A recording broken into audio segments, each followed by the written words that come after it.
Sabha Bhavan. Savarkar, the redoubtable champion of the Hindu Mahasabha, is obviously very much excited about some news. आप इस video को like कीजिएगा, share कीजिएगा या channel को subscribe कीजिएगा या नहीं कीजिएगा, इससे कोई मेन इफेक्ट नहीं पड़ेगा। लेकिन आपसे एक रिक्वेस्ट है कि इस वीडियो को पूरा देखिएगा। ये वीडियो एक ऐसे क्रांतिकारी के ऊपर है जिसने कि इस देश के लिए अपने जीवन के 8, 9, 10 साल एक काला पानी की सजा में व्यतीत कर दिया, एक अंडमान निकोबार की जेल में व्यतीत कर दिया। लेकिन इतना सब कुछ होने के बाद भी लोग अभी तक कहते हैं कि वो सच्चे क्रांतिकारी नहीं थे, वो अंग्रेजों के सामने झुक गए थे। अभी आपने सुना होगा कि नए संसद भवन का उद्घाटन हुआ।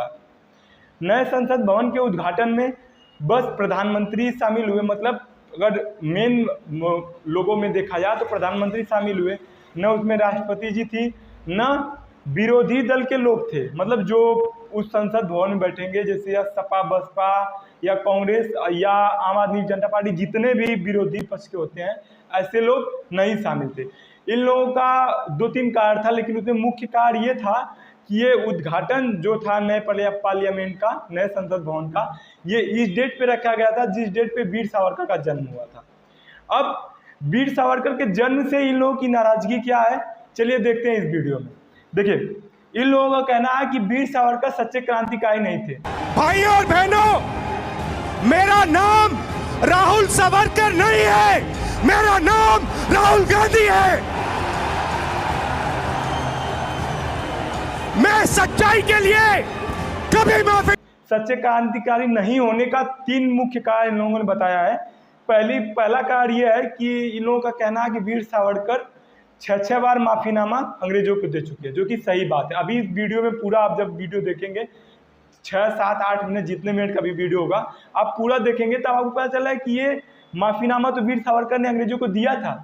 9 साल 10 महीने जितने टाइम भी जेल में रहे, इन बीचों में 5-6 बार माफीनामा अंग्रेजों को दिया था। लेकिन किस कारणवश दिया था, इसका भी रीजन आपको पता चलेगा। दूसरा कारण ये था कि गांधी जी की हत्या में ये शामिल थे, लोगों का कहना है। जो विरोधी पार्टी के लोग हैं, इन लोगों का कहना है कि गांधी जी के हत्या में भी इनका वीर सावरकर का हाथ था। और मेन मुद्दा आता है कि ये हिंदुत्ववादी थे, मतलब हिंदुत्व की राजनीति वीर सावरकर से शुरू हुई है।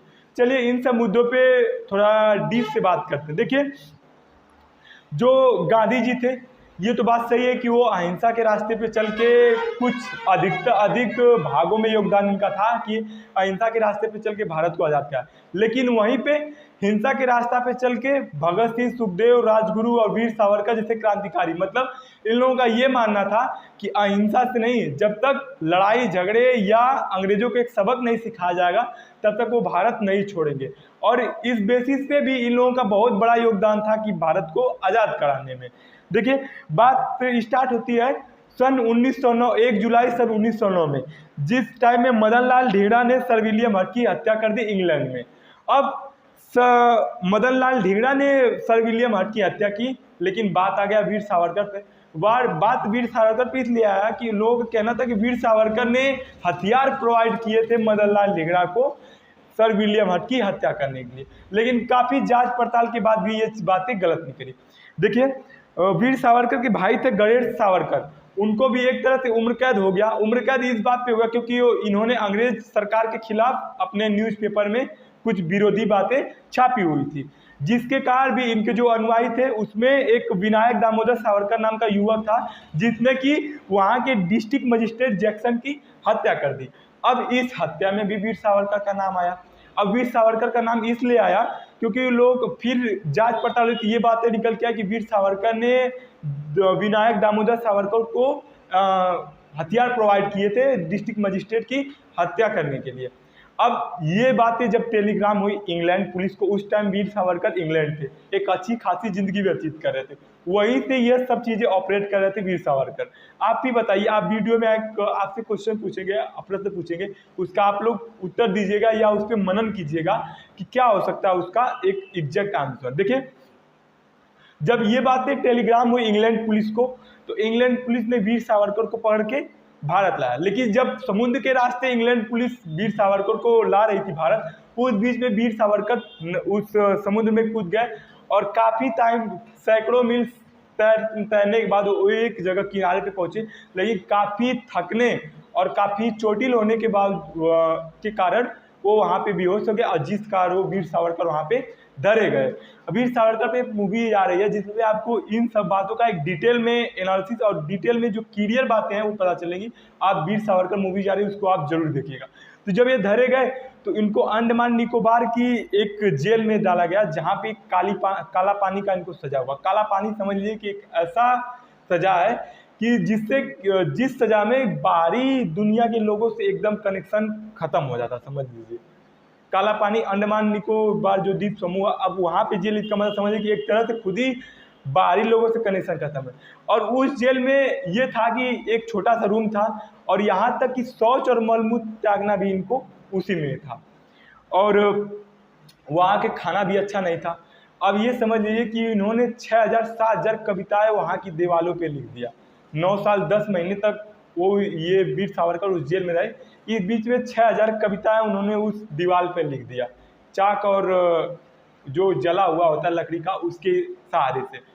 अब बात यहाँ पे ये फंसती है कि चलिए वीर सावरकर को अंडमान निकोबार जेल में डाल दिया गया, लेकिन वीर सावरकर ने माफ़ीनामा क्यों लिखा? क्योंकि 9 साल 10 महीने जेल में रहने के बाद वीर सावरकर ने अंग्रेजों को कम से कम 5-6 बार माफ़ीनामा लिख दिया। और इसी बात पे जो विरोधी लोग हैं वो लोग कहते हैं कि ये सच्चे क्रांतिकारी नहीं थे, ये अंग्रेजों के सामने झुक गए थे।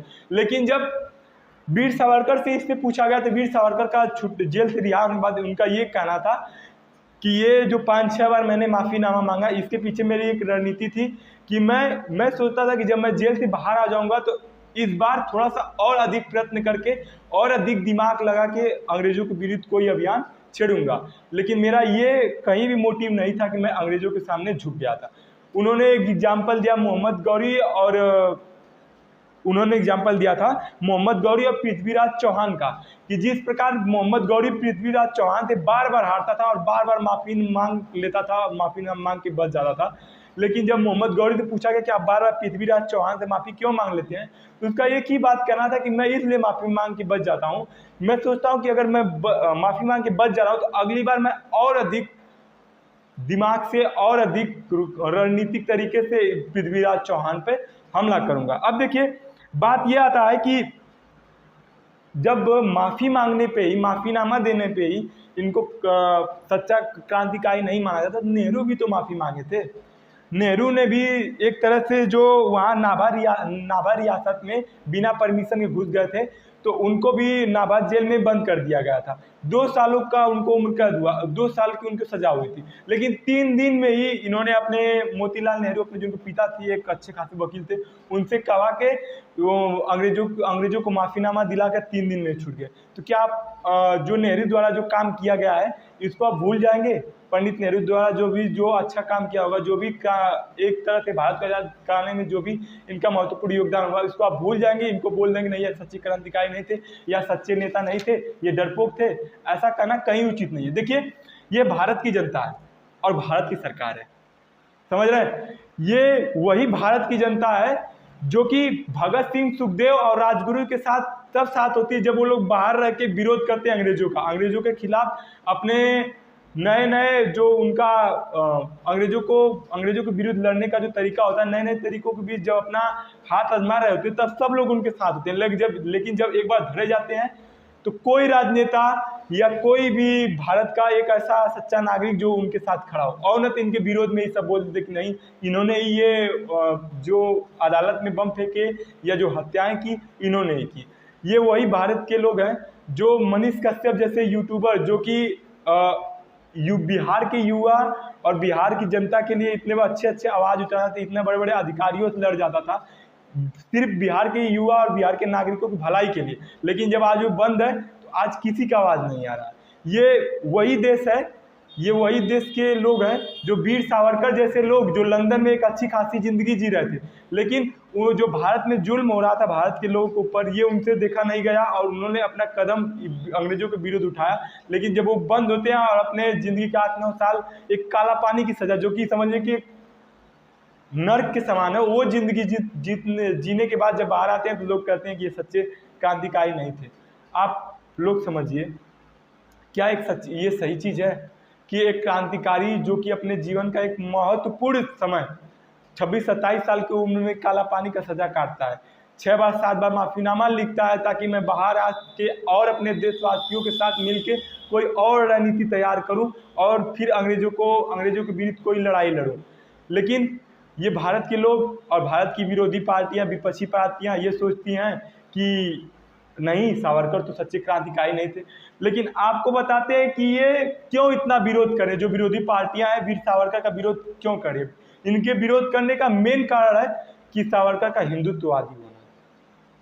मेन कारण यही है, घुमा फिरा के मेन कारण का यही है कि ये बीजेपी जिस तरह से हिंदुओं के पक्ष में है, उस तरह वीर सावरकर भी हिंदुत्ववादी थे। तो मेन कारण का यही है कि वीर सावरकर हिंदुत्ववादी क्यों थे।